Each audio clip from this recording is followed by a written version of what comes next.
Bapa kami yang ada di dalam kerajaan surga, di dalam nama Tuhan Yesus Kristus, kami bersyukur dan berterima kasih Tuhan. Kalau kesempatan ini kembali kami boleh datang kepadamu Tuhan. Sebentar kami akan membaca firman-Mu. Kiranya kasih karunia-Mu memampukan kami untuk kami boleh mengerti firman-Mu dalam kehidupan kami. Kami rindu Tuhan akan firman-Mu. Kami haus akan perkataan-Mu. Biarlah itu tertanam dalam hati kami. Dan oh Tuhan, memiliki iman yang kuat di dalam Engkau. Terima kasih Bapa, di dalam nama Tuhan Yesus Kristus kami sambut firman-Mu. Haleluya, amin. Tuhan saudara, saya mengajak kita membaca firman Tuhan di dalam perjanjian lama, dimulai dari kitab Kejadian. Kita akan membaca 3 pasal. Allah menciptakan langit dan bumi serta isinya. Pada mulanya Allah menciptakan langit dan bumi. Bumi belum berbentuk dan kosong. Gelap gulita menutupi samudra raya. Dan roh Allah melayang-layang di atas permukaan air. Berfirmanlah Allah, jadilah terang. Lalu terang itu jadi. Allah melihat bahwa terang itu baik. Lalu dipisahkannya terang itu dari gelap. Dan Allah menamai terang itu siang dan gelap itu malam. Jadilah petang dan jadilah pagi, itulah hari pertama. Berfirmanlah Allah, jadilah cakrawala di tengah segala air untuk memisahkan air dari air. Maka Allah menjadikan cakrawala dan ia memisahkan air yang ada di bawah cakrawala itu dari air yang ada di atasnya. Dan jadilah demikian. Lalu Allah menamai cakrawala itu langit. Jadilah petang dan jadilah pagi, itulah hari kedua. Berfirmanlah Allah, hendaklah segala air yang di bawah langit berkumpul pada satu tempat, sehingga kelihatan yang kering. Dan jadilah demikian. Lalu Allah menamai yang kering itu darat, dan kumpulan air itu dinamainya laut. Allah melihat bahwa semuanya itu baik. Berfirmanlah Allah, hendaklah tanah menumbuhkan tunas-tunas muda, tumbuh-tumbuhan yang berbiji, segala jenis pohon buah-buahan yang menghasilkan buah yang berbiji, supaya ada tumbuh-tumbuhan di bumi. Dan jadilah demikian. Tanah itu menumbuhkan tunas-tunas muda, segala jenis tumbuh-tumbuhan yang berbiji, dan segala jenis pohon-pohonan yang menghasilkan buah yang berbiji. Allah melihat bahwa semuanya itu baik. Jadilah petang dan jadilah pagi, itulah hari ketiga. Berfirmanlah Allah, jadilah benda-benda penerang pada cakrawala untuk memisahkan siang dan malam. Biarlah benda-benda penerang itu menjadi tanda yang menunjukkan masa-masa yang tetap dan hari-hari dan tahun-tahun. Dan sebagai penerang pada cakrawala, biarlah benda-benda itu menerangi bumi. Dan jadilah demikian. Maka Allah menjadikan kedua benda penerang yang besar itu, yakni yang lebih besar untuk menguasai siang dan yang lebih kecil untuk menguasai malam, dan menjadikan juga bintang-bintang. Allah menaruh semuanya itu di cakrawala untuk menerangi bumi dan untuk menguasai siang dan malam dan untuk memisahkan terang dari gelap. Allah melihat bahwa semuanya itu baik. Jadilah petang dan jadilah pagi, itulah hari keempat. Berfirmanlah Allah, hendaklah dalam air berkeriapan makhluk yang hidup, dan hendaklah burung beterbangan di atas bumi melintasi cakrawala. Maka Allah menciptakan binatang-binatang laut yang besar dan segala jenis makhluk hidup yang bergerak, yang berkeriapan dalam air, dan segala jenis burung yang bersayap. Allah melihat bahwa semuanya itu baik. Lalu Allah memberkati semuanya itu, firman-Nya, berkembang biaklah dan bertambah banyaklah, serta penuhilah air dalam laut, dan hendaklah burung-burung di bumi bertambah banyak. Jadilah petang dan jadilah pagi, itulah hari kelima. Berfirmanlah Allah, hendaklah bumi mengeluarkan segala jenis makhluk yang hidup, ternak dan binatang melata dan segala jenis binatang liar, dan jadilah demikian. Allah menjadikan segala jenis binatang liar dan segala jenis ternak dan segala jenis binatang melata di muka bumi. Allah melihat bahwa semuanya itu baik.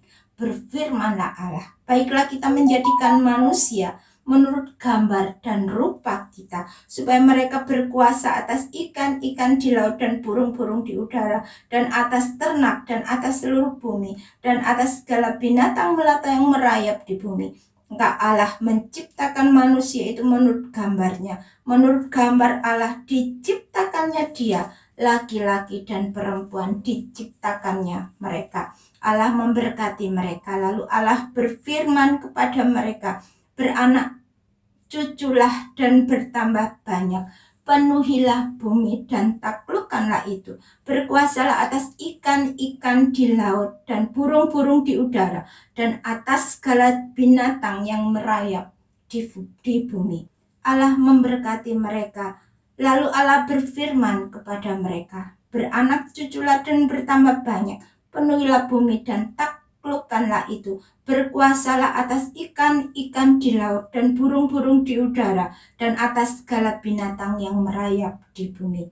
Berfirmanlah Allah, lihatlah, aku memberikan kepadamu segala tumbuh-tumbuhan yang berbiji di seluruh bumi, dan segala pohon-pohonan yang buahnya berbiji. Itulah akan menjadi makananmu. Tapi kepada segala binatang di bumi dan segala burung di udara dan segala yang merayap di bumi yang bernyawa, kuberikan segala tumbuh-tumbuhan hijau menjadi makanannya. Dan jadilah demikian. Maka Allah melihat segala yang dijadikannya itu sungguh amat baik. Jadilah petang dan jadilah pagi, itulah hari ke-6.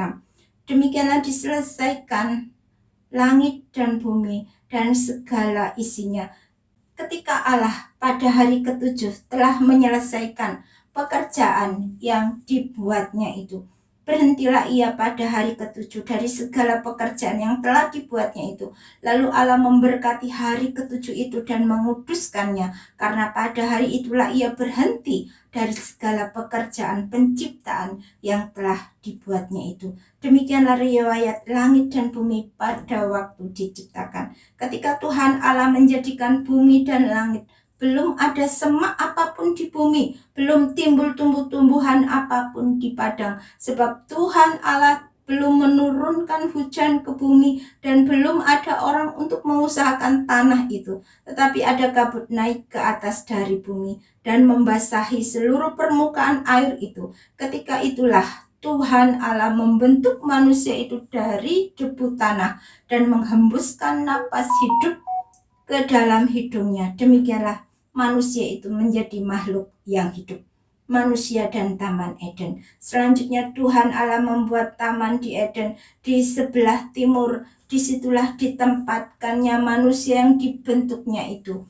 Lalu Tuhan Allah menumbuhkan berbagai-bagai pohon dari bumi yang menarik dan yang baik untuk dimakan buahnya, dan pohon kehidupan di tengah-tengah taman itu, serta pohon pengetahuan tentang yang baik dan yang jahat. Ada suatu sungai mengalir dari Eden untuk membasahi taman itu, dan dari situ sungai itu terbagi menjadi 4 cabang. Yang pertama namanya Pison, yakni yang mengalir mengelilingi seluruh tanah Hawila. Tempat emas ada, dan emas dari negeri itu baik. Di sana ada damar bedola dan batu krisopas. Nama sungai yang kedua ialah Gihon, yakni yang mengalir mengelilingi seluruh tanah Kusi. Nama sungai yang ketiga ialah Tigris, yakni yang mengalir di sebelah timur Asyur. Dan sungai yang keempat ialah Efrat. Tuhan Allah mengambil manusia itu dan menempatkannya dalam Taman Eden untuk mengusahakan dan memelihara taman itu. Lalu Tuhan Allah memberi perintah ini kepada manusia. Semua pohon dalam taman ini boleh kau makan buahnya dengan bebas, tetapi pohon pengetahuan tentang yang baik dan yang jahat itu janganlah kau makan buahnya, sebab pada hari engkau memakannya pastilah engkau mati. Tuhan Allah berfirman, tidak baik kalau manusia itu seorang diri saja. Aku akan menjadikan penolong baginya yang sepadan dengan dia. Lalu Tuhan Allah membentuk dari tanah segala binatang hutan dan segala burung di udara. Dibawanyalah semuanya kepada manusia itu untuk melihat bagaimana ia menamainya, dan seperti nama yang diberikan manusia itu kepada tiap-tiap makhluk yang hidup, demikianlah nanti nama makhluk itu. Manusia itu memberi nama kepada segala ternak, kepada burung-burung di udara, dan kepada segala binatang hutan. Tapi baginya sendiri, ia tidak menjumpai penolong yang sepadan dengan dia. Lalu Tuhan Allah membuat manusia itu tidur nyenyak. Ketika ia tidur, Tuhan Allah mengambil salah satu rusuk daripadanya, lalu menutup tempat itu dengan daging. Dan dari rusuk yang diambil Tuhan Allah dari manusia itu, dibangunnyalah seorang perempuan.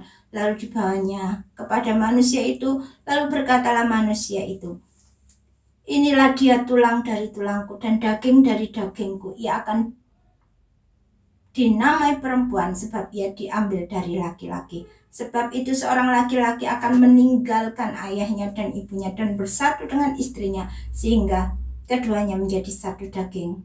Mereka keduanya telanjang, manusia dan istrinya itu, tapi mereka tidak merasa malu. Pasal 3, manusia jatuh ke dalam dosa. Adapun ular ialah yang paling cerdik dari segala binatang di darat, yang dijadikan oleh Tuhan Allah. Ular itu berkata kepada perempuan itu, tentulah Allah berfirman, semua pohon dalam taman ini jangan kamu makan buahnya, bukan?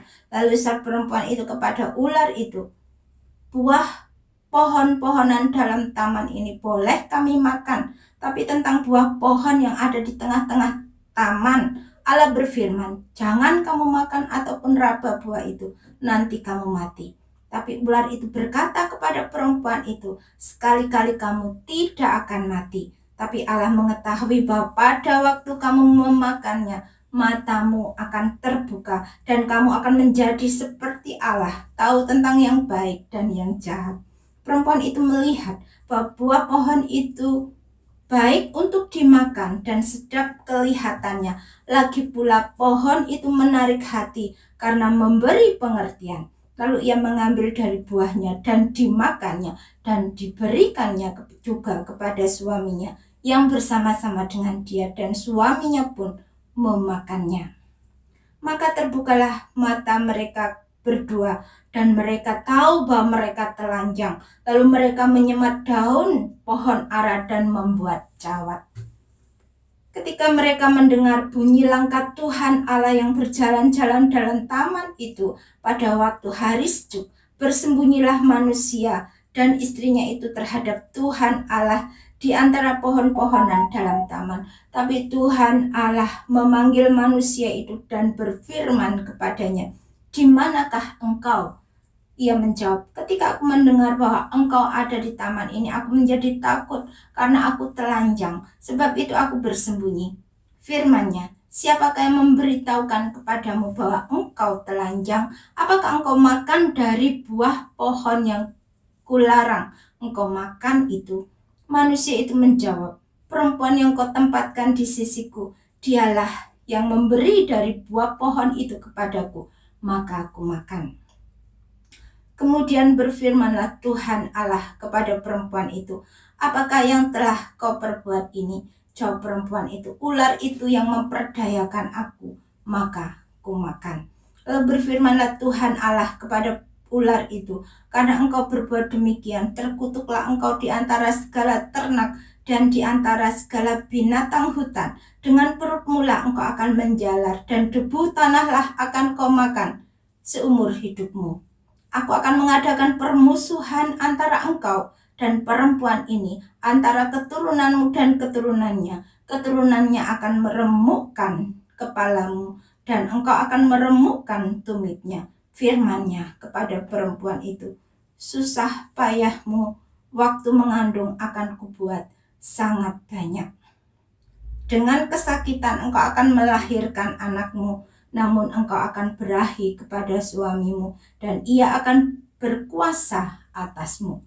Lalu firman-Nya kepada manusia itu, karena engkau mendengar perkataan istrimu dan memakan dari buah pohon yang telah kuperintahkan kepadamu, jangan makan daripadanya, maka terkutuklah tanah karena engkau. Dengan bersusah payah engkau akan mencari rezekimu dari tanah seumur hidupmu. Semak duri dan rumput duri yang akan dihasilkannya bagimu, dan tumbuh-tumbuhan di padang akan menjadi makananmu. Dengan berpeluh engkau akan mencari makananmu sampai engkau kembali lagi menjadi tanah, karena dari situlah engkau diambil, sebab engkau debu dan engkau akan kembali menjadi debu. Manusia itu memberi nama Hawa kepada istrinya, sebab dialah yang menjadi ibu semua yang hidup. Dan Tuhan Allah membuat pakaian dari kulit binatang untuk manusia dan istrinya itu, lalu mengenakannya kepada mereka. Berfirmanlah Tuhan Allah, sesungguhnya manusia itu telah menjadi seperti salah satu dari kita, tahu tentang yang baik dan yang jahat. Maka sekarang jangan sampai ia mengulurkan tangannya dan mengambil pula dari buah pohon kehidupan itu dan memakannya sehingga ia hidup untuk selama-lamanya. Lalu Tuhan Allah mengusir dia dari Taman Eden supaya ia mengusahakan tanah dari mana ia diambil. Ia menghalau manusia itu, dan di sebelah timur Taman Eden ditempatkannya lah beberapa kerub dengan pedang yang bernyala-nyala dan menyambar-nyambar untuk menjaga jalan ke pohon kehidupan. Pembacaan kita lanjutkan di dalam kitab Wahyu 1 pasal. Wahyu kepada Yohanes pasal yang pertama. Inilah wahyu Yesus Kristus yang dikaruniakan Allah kepadanya, supaya ditunjukkannya kepada hamba-hambanya apa yang harus segera terjadi, dan oleh malaikatnya yang diutusnya ia telah menyatakannya kepada hambanya Yohanes. Yohanes telah bersaksi tentang firman Allah dan tentang kesaksian yang diberikan oleh Yesus Kristus, yaitu segala sesuatu yang telah dilihatnya.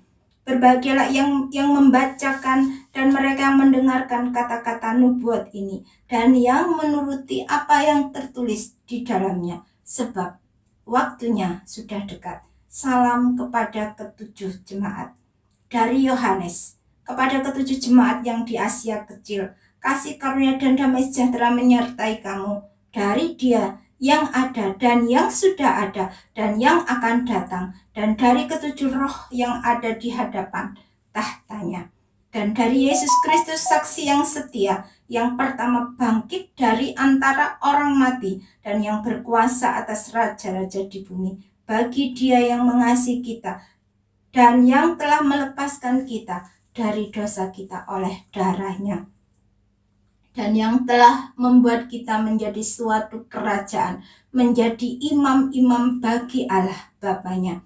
Bagi Dialah kemuliaan dan kuasa sampai selama-lamanya. Amin. Lihatlah, Ia datang dengan awan-awan, dan setiap mata akan melihat Dia, juga mereka yang telah menikam Dia, dan semua bangsa di bumi akan meratapi Dia. Ya, amin. Aku adalah Alfa dan Omega, firman Tuhan Allah, yang ada dan yang sudah ada dan yang akan datang, yang maha kuasa.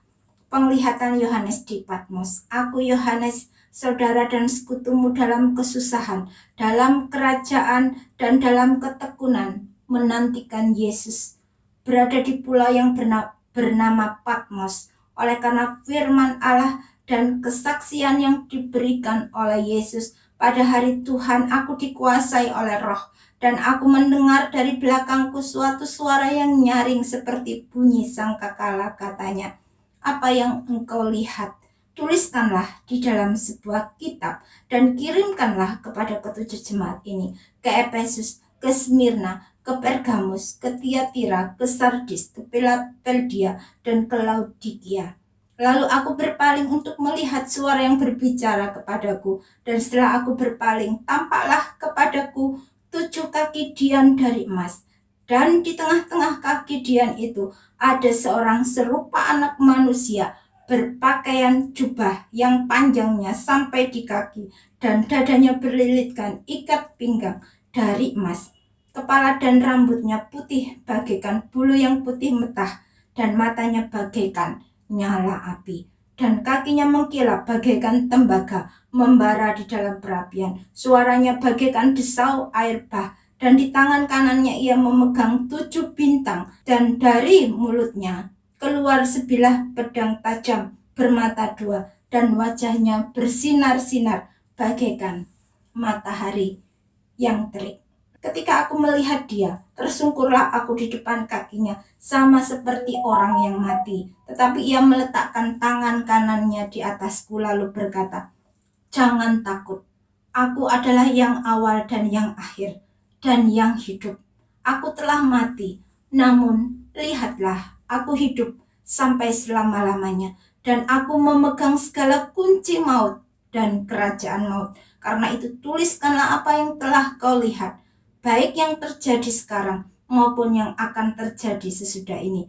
Dan rahasia ketujuh bintang yang telah kau lihat pada tangan kananku dan ketujuh kaki dian emas itu. Ketujuh bintang itu ialah malaikat ketujuh jemaat, dan ketujuh kaki dian itu ialah ketujuh jemaat."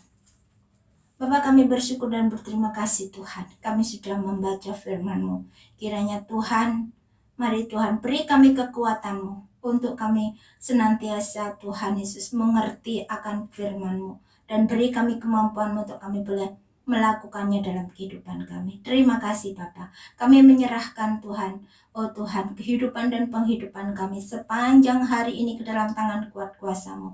Berikan kami kemampuan-Mu Tuhan, untuk kami senantiasa, oh Tuhan, dalam kehidupan kami melakukan firman-Mu, supaya nama-Mu dipermuliakan dalam kehidupan kami. Dalam nama Tuhan Yesus Kristus, kami menyerahkan segala doa dan permohonan kami. Haleluya, amin.